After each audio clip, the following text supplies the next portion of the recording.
महाविकास आघाडीने आज जो निर्णय घेतला त्या संदर्भात इथे चर्चा झालेली आहे, आपल्या पुढे विषद केलेला आहे।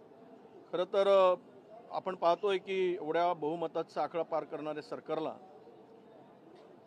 आपल्या राज्यामध्ये जे वातावरण आपल्याला दिसायला पाहिजे, जो उत्साह, जो सणासारखा दिसायला पाहिजे, अजिबात कुठेच दिसत नाही। महाराष्ट्रामध्ये शोककळा पसरल्यासारखं वातावरण आहे। म्हणजे हा मॅन्डेट कोणी दिला?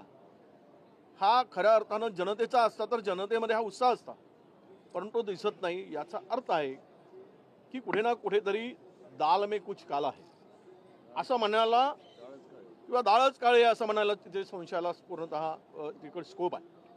अशा स्थितीमध्ये मार्कडवाडीमध्ये ज्या लोकांनी ही जर निवडणूक स्वच्छपणे, पारदर्शकपणे आणि लोकांनी दिलेला जो मतदान आहे त्याप्रमाणे जर हे सरकार आलं असतं तर मार्कडवाडीमध्ये जो काही विषय गावकऱ्यांनी घेतलेला आहे त्याला विरोध करायचं काही कारण नव्हतं। पण त्याला विरोध करायचं म्हणजेच की आपलं पितळ उघडं पडू नये, कदाचित हा संशय यामधून निर्माण होऊ शकतो।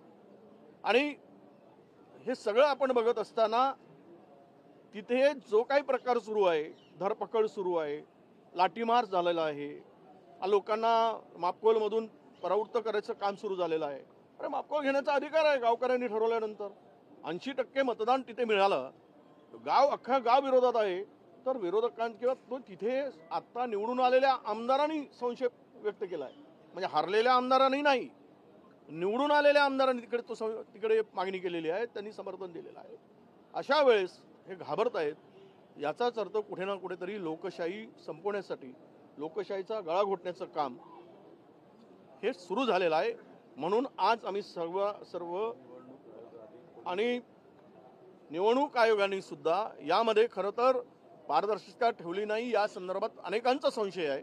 या सगळ्यांच्या संदर्भात आज आम्ही महाविकास आजच्या दिवस शपथ घेणार नाही। मार्कडवाडीच्या गावकऱ्यांनी घेतलेल्या निर्णयाला पाठिंबा आणि हे जे काही पाऊल सरकारने उचलले त्याला निषेध, यासाठी आज आम्ही बहिष्कार घालण्याचा निर्णय घेतला, किंवा आम्ही आज बहिष्कारही घालू आणि शपथ घेणार नाही असा निर्णय महाविकास आघाडीने घेतलेला आहे। हिंदी में बताइए प्लीज, आज क्यों आपने बहिष्कार किया है?